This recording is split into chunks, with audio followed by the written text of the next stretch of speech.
Sa family of duck sa Pilipinas, no, yung itik talaga kasi family nga ng duck yung itik.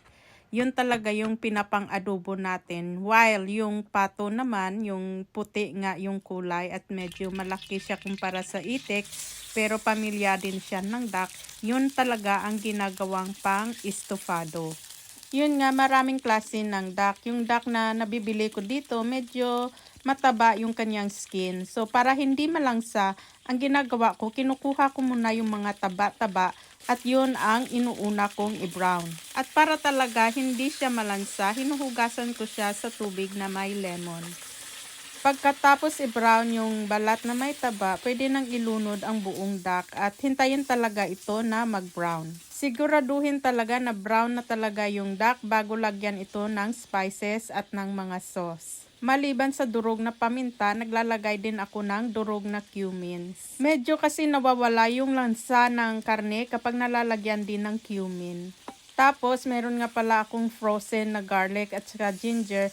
Nilagay ko rin siya kasama ng onions. Dito kasi sa Australia, walang brown out, kaya pwede kang mag-frozen kahit anong gusto mong gulay or mga spices. Para sa Ilonggo, hindi lang soy sauce ang importante sa adobo. Napaka-importante din na lagyan ito ng annatto seed. Istiwitis ang tawag namin dito sa Ilonggo at talaga kapag nagluluto kami ng adobo nga, talagang orange na orange yung kulay ng aming adobo. Kagaya ng mga Indian, kapag mahilig ang mga Indian sa curry, yung mga Ilonggo naman mahilig naman maglagay ng istiwitis. Kakalagay ko lang pala ng durog na lemongrass or tanglad.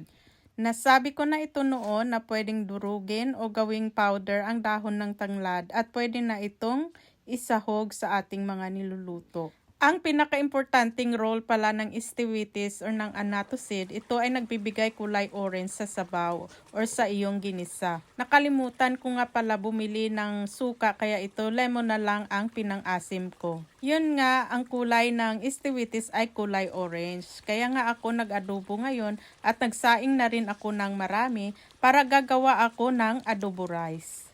Maraming sauce talaga ang lumalabas dahil nga sobrang taba ng duck. Kahit medyo mahal yung duck, panalong-panalo ka naman dito sa adobo sauce.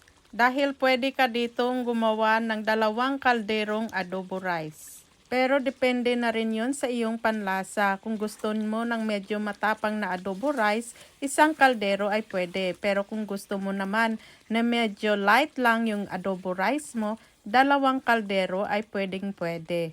O, nakita nyo naman kung gaano kadami ang sauce ng adobo duck.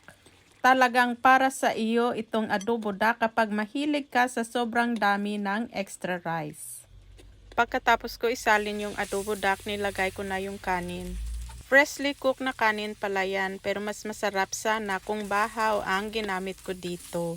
Sabi ko nga kanina dahil dito sa Australia walang brown out at madalang lang talaga mag brown out. Minsan hindi pa aabot ito sa 1 araw. Kapag nagtanim ka dito ng mga gulay or ng mga spices, pwedeng talaga silang i-frozen. Pero may iba pang mga method ang mag-preserve ng gulay gaya ng pickle o pag-dry nito. Meron naman akong tanim na tanglad pero iba talaga yung tanglad na tumubo sa tropical na region. Kaya mas mainam para sa akin na bumili na lang ng frozen at yung product pala ay galing pa yun ng Vietnam. Kaya kadalasan dito, bawat bahay merong 2 fridge or ref. Para kung may plano kang mag-frozen, edi meron ka ng available na freezer. Ready na ang nakakatakam na duck adobo at rice adobo. Dito nga sa Australia, hindi ka masyadong makakakita ng mapinoy na nagluluto ng duck adobo dahil nga medyo malangsa ito kumpara sa chicken at sa pork. Pero kapag ginaya nyo yung ganitong klaseng pagluluto, talaga namang maiikukumpara nyo ito sa manok at sa baboy. Wala ka talagang lansa na malalasahan kahit paman sa oil ng duck adobo.